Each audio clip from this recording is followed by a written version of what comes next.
You're not allowed to laugh at this, but when people are asking more of you than you feel you can give, and when you feel like one more little thing will tip you over the edge, and then someone says to you, why don't you have a rest? And you're not allowed to laugh or scream or punch them in the face because it's not bad advice. In the same way that somebody drowning being told to swim is not bad advice. I think there are three big reasons why hearing advice like have a rest is just hard to hear. Number one, we're too busy for that. If you think about it, right, for me personally, get up in the morning, I have kids to deal with straight away, I have a job to deal with pretty much straight away, a partner to care for, a house to run. I can't just go, you know what? I'm having the day off, Chief. I'll see you tomorrow. And just stroll off and do whatever I want. It's not an option for me. Too many people depend on me to be here and do what I do. And even if, like, you know, you're at work as your job you hate, you can't just go, I'm calling in sick, I can't be bothered, because the people in your house need you to bring that money in so that you can, you know, keep having the life you're having or potentially improve it. The other thing as well is, like, if you've got kids, that not having the time for rest just goes massively off the scale. Because once you've got kids, you've got small people in your life who need you. Like, you're never not on the clock anymore. The second reason why I think this is really hard is because we don't like the idea of just going, I'm not doing it. Like, we don't like the idea of completely ignoring our responsibilities to go and take time for ourselves, because if we were wired to be selfish, we wouldn't be the person people depend on. If you didn't care about other people, people wouldn't depend on you. It's that simple. People who struggle to find rest, people who struggle to accept taking rest, are good people. They're not lazy. They're not stubborn. They care. That's the thing with it. Because you care, you don't want to put yourself first, so you don't, and then you don't rest. But the third reason I think people don't take enough rest is actually quite sneaky. Because from what I've seen, and I've been looking into this for a while now, before making videos like this, a lot of things out there, when we say rest, a lot of the rest that's available looks like an hour of journaling. Going out of the environments where you're needed to go and, like, get a coffee with a friend. Or, you know, flouting responsibility in some way for a period of time that is too long. If you're supposed to be a parent and the staying calm advice you've had is, like, take an hour out of your day to do some meditation, what are you meant to do with your kid in that time? That's assuming it's one kid. Multiple kids makes it even harder. If we don't have the time for the rest, how are we supposed to have access to it? A lot of the advice I've seen around resting, around calm, all seems to ask you to learn a new skill, start a course, again, take time you haven't got, even pay for some of these things, which I think personally is a bit disgusting. I don't think you should have to pay someone else for, like, basic simple needs as resting. But that's just me, you know. The reason I think it's a sneaky third reason is because over time, when you hear enough of this advice, you assume that rest needs to be a long time, like going away for the weekend or taking an hour out of your day, and it doesn't. This is my contrarian take on resting, right? And resting to help you stay calmer for longer, right?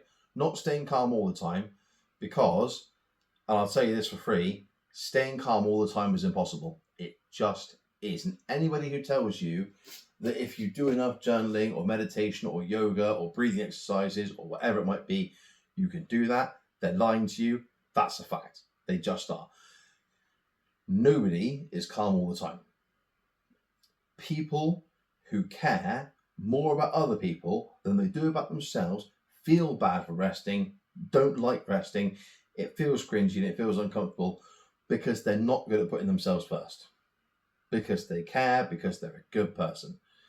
People who fit that category of person, a good person, right, who cares enough about more people than themselves, they're calm more than they're not, but they're not resting. So if you're calm more than you're not and you're not resting, what eventually is going to happen is you're going to snap. You're going to have you're going to be halfway to pick your kids up from school and someone's going to pull out in front of you and you're going to swear at the steering wheel so much that it's going to have PTSD for the next 3 weeks. Or your kid's going to say something or do something and you're going to react to them. And that's not, as a parent, I know how that feels. That's awful. That's dreadful because you feel so genuinely guilty about it.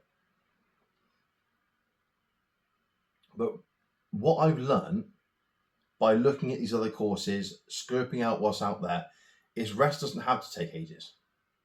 Because while I was looking at all this other stuff, what I kept going back to is there must be an easier way, a more achievable way for people to rest, stay calmer consistently. Not perfectly, not all the time. Again, with resting, not hours, not weekends. But there must be a way of doing it that makes it easier than this. And something I looked up while I was doing all of this, it might be my kid asked me, I'm not sure, I saw my son might have asked me, I don't remember. But a lot of people, when they say they don't rest, they don't have time for resting, I think it's easy to get bogged down in the day you're having, or the week you're having, or the month, or the season of life that you're having. And go, I haven't got time. Because you look at all the responsibilities as one unit and you go, yeah, no, I don't fit into this anywhere. There's no room for me in that. But do you know what there is? 1,440 minutes in every day of your life. Which is a stat that I found that I absolutely love, because my advice when it comes to resting, my advice when it comes to this sort of stuff is take 5 minutes. If you can. If you can't, 2 minutes, whatever. And actually, when I say take, you don't have to take it in the sense of you're taking away from other people. You can almost share that with them, right? Here's what I mean. If you're sharing 5 minutes, instead of taking them, that can be as simple as doing the dishes.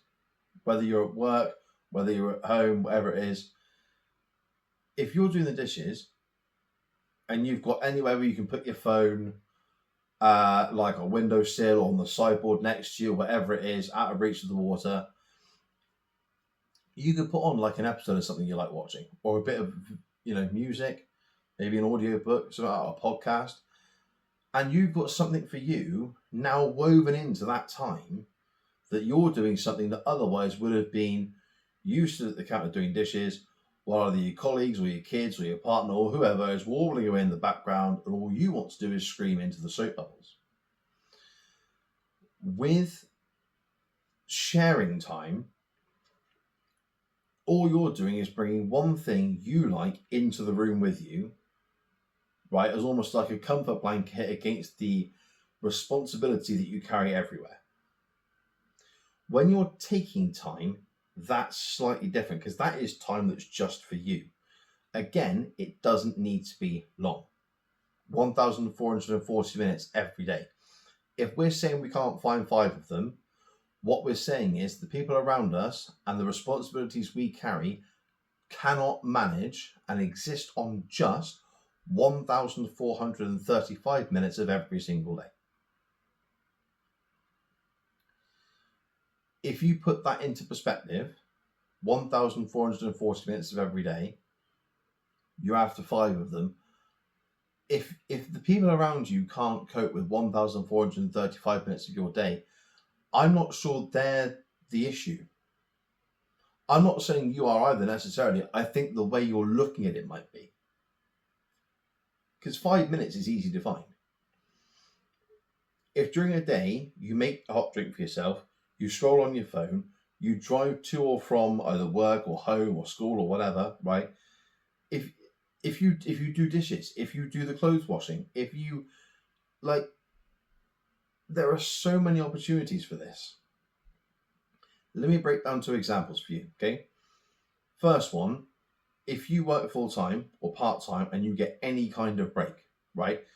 Don't go and just sit in the mess room or the tea room or the break room, whatever it's called, and talk to people. Go away. If possible, get out, right? Go and stand outside. Go and just have 5 minutes where you're not being something to somebody. You're just being you to you. That's what the whole 5-minute reset's about. Having 5 minutes where you get to appreciate the actual joy and you get to revel in just being you. Like you're just a human being at that point. When you get to just be a human being for 5 minutes a day, actually it's time you look forward to. And because it's time you look forward to, your brain does this thing where it incentivizes itself. If we know we like something, we are wired as people to want more of that thing.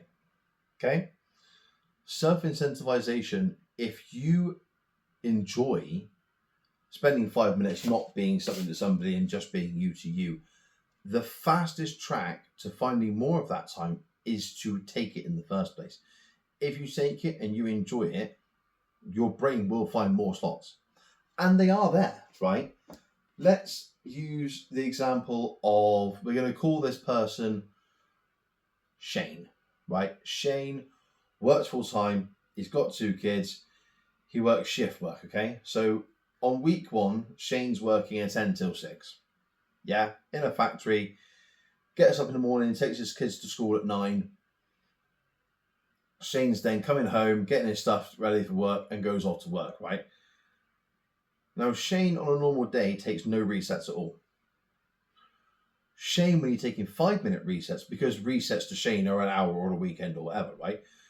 Shane, when he takes 5-minute resets, yeah, Shane can drop the kids to school and then just on the drive back, put some music on, crack the windows down, have a sing, problem solved. Shane spent 5 to 7 minutes going from school to home doing something he wants that's just for him. Okay, without the need for thinking about work, stressing about the kids, whatever it might be. Just for those 5 minutes, because no one needs you in that time. Nobody needs you desperately in that moment when you're driving back from the school run, so Shane has that time there. Right? Shane gets home, gets stuff together, leaves to work. Shane gets to work 5 minutes early because Shane likes to be there on time. On any other given day of the week, Shane goes straight in and gets on with it. On this day, Shane's going to sit in the car 5 minutes longer and scroll through his phone. Finds something funny, sends it to his wife or partner. He's had 5 minutes to himself again. That's 10 minutes that Shane wouldn't have had normally. Now let's look at another example, right? We're going to look at Karen, okay? Karen's a stay-at-home mum, right? Got 2 kids. Karen doesn't get a break because the kids are always there. And when your kids are always there, it is hard to get a break. I'm a parent myself. I've got a parent with 3 kids. I know what that feels like. I do. But every day, between breakfast and lunchtime, Karen's kids have a little snack. Could be a packet of crisps and some carrot sticks, something like that, maybe a bit of hummus, whatever it is. While that's happening, every other day of the week, Karen's off folding up the clothes, or doing the dishes, or sweeping, mopping, hoovering, whatever it might be, stuff around the house, to fill the time of what's needed again. Because Karen's used to being always on, yeah? So the best way to stay always on is to stay always on. Keep your body going. That way, if you do sit down and you crash, you don't have to go through the business of getting yourself going again. But on a day where Karen can take 5-minute resets, here's what happens instead.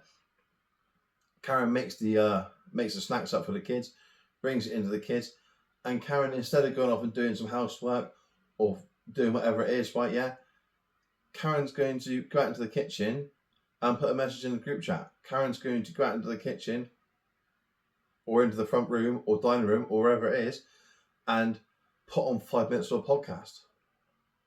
Watch 5 minutes of an episode of something. Right? Reply to the messages that she's got from her mates about going out for 3 weekends' time when they've all arranged childcare. Doesn't matter what it is. Doesn't matter who you are. If you want to be able to take resets that fit into your day as they are, They're available to you. And I have spent years, right, talking to other people about this, working out the kind of lives other people have, seeing it from their perspective. Instead of me saying, oh, that's right, you've got kids, you should be fine. A lot of people out there who deal with this whole resets and staying calm and all of this good stuff, right? They speak from calm because that's where they are now. They don't live the chaos anymore. They can't speak to it properly. I'm still in it.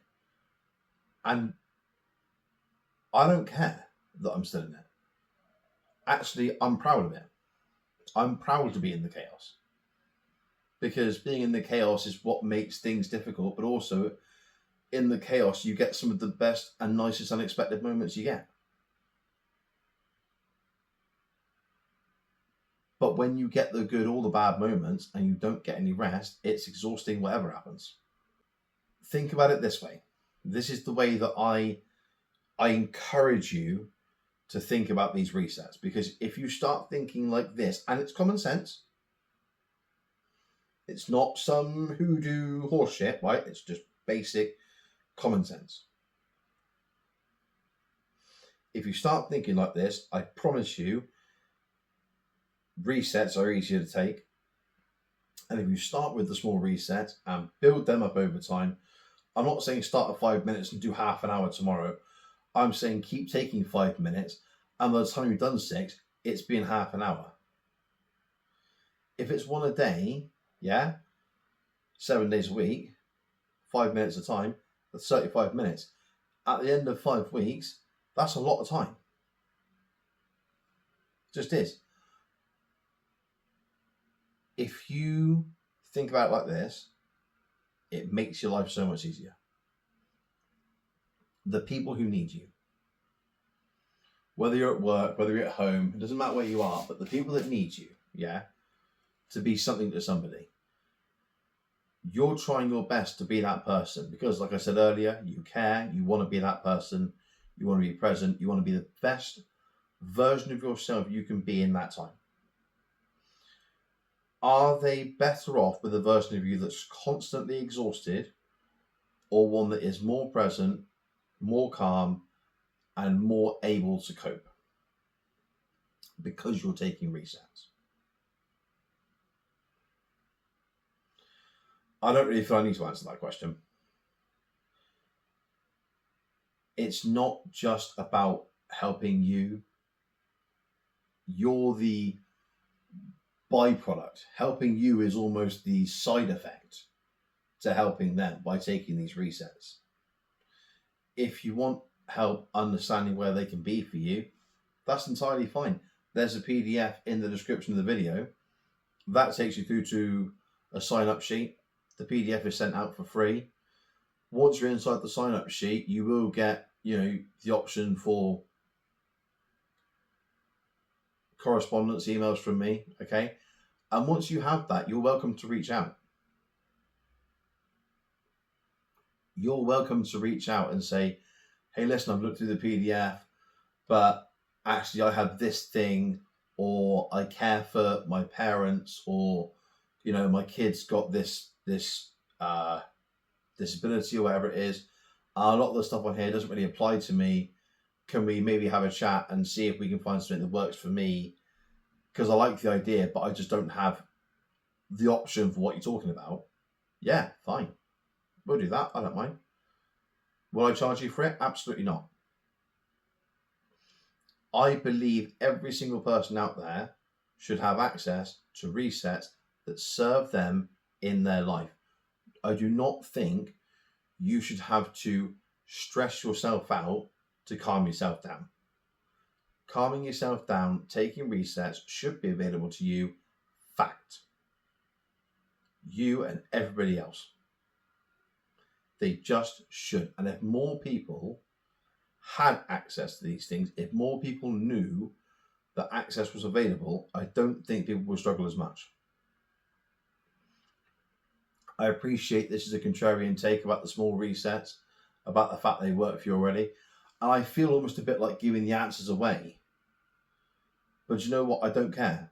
I don't care that I'm giving away my best answers to you without having to ask you to pay for anything, because you shouldn't have to. There's going to be stuff coming up in months to come now where it's more structured courses and there's more stuff going out, and that might be paid. The only reason that would exist, if I ever ask you to pay for something, it's not because I think you should have to pay for it. It's to keep me and my family in the black long enough for me to keep making these videos and this help for you. I don't charge because I think people have to pay for it. I would only ever charge if I felt my family needed the income. Because a lot of people out there who want this stuff, A, don't feel they deserve it, they don't feel they've got the time, but a lot of it is so withheld. I talked a minute ago, didn't I, about how people who talk to you about this Instagram style calm are like, they're talking to you from calm. They don't live in the chaos anymore. And if they do, they hide it. It's just not the way, you know. If you want to talk to somebody who's inside the chaos, who needs the help when they are at their wit's end, they have no time, they don't know what to do, I think for me, you got to own it, you know. You got to own that origin story. You got to, you know, be proud that you are that person. Because feeling guilty for resting, feeling guilty for struggling, they're not actually things you should feel bad about. You know, you care about struggling, you care about other people because you're a good person. Feeling guilty for resting isn't a character flaw. It's not a badge of honor, but it's proof that you're a good person. You want to put other people first. There's nothing wrong with that. But that's why I'm here. To put you first. Not because I don't think you're capable of doing it for yourself, but because I think you don't get anyone else to do it for you. If you did, you wouldn't be here. So let me put you first. There's a free PDF in the description. Download it. It's free. You're not losing anything. Let me know what you think of it. Sign up to the email list. I'll send you out some more free help as and when I get it. Once you're part of that email list, every single product that is free to start with, anything below a certain pay threshold at some point, you'll also get for free as well. But everything free, you'll just get automatically. I don't mean like these infuriating emails that are like, hey, I had a realization last week. Did you know that da-da-da-da? And the email was like this long and it's full of shit. None of it's helpful. Do you know what I mean? There'll be none of that. It's free, direct help for the people that need it. I appreciate I went on a bit of a rant there, but I care. I care. And when I care, I tend to not shut up very well. I tend to go on a little bit. If you've been around here for a little bit, you'll know that, right? But no one should have to go without rest. No one should have to feel like they don't deserve it. If you stick around long enough, if you want to, I'll help you find it. Whatever you go away thinking from this video, I just hope you're feeling better than you did when you started. If that's what you get out of it, that's enough for now. We're not trying to fix everything overnight. We're trying to take small steps to achieve a bigger result. Micro action, macro effect. If you want the PDF, it's there in the description. There's a video here as well that talks about this research idea in a bit more depth. Until the next one, my name is Daniel Mottram. I can't wait to catch up with you in a future video.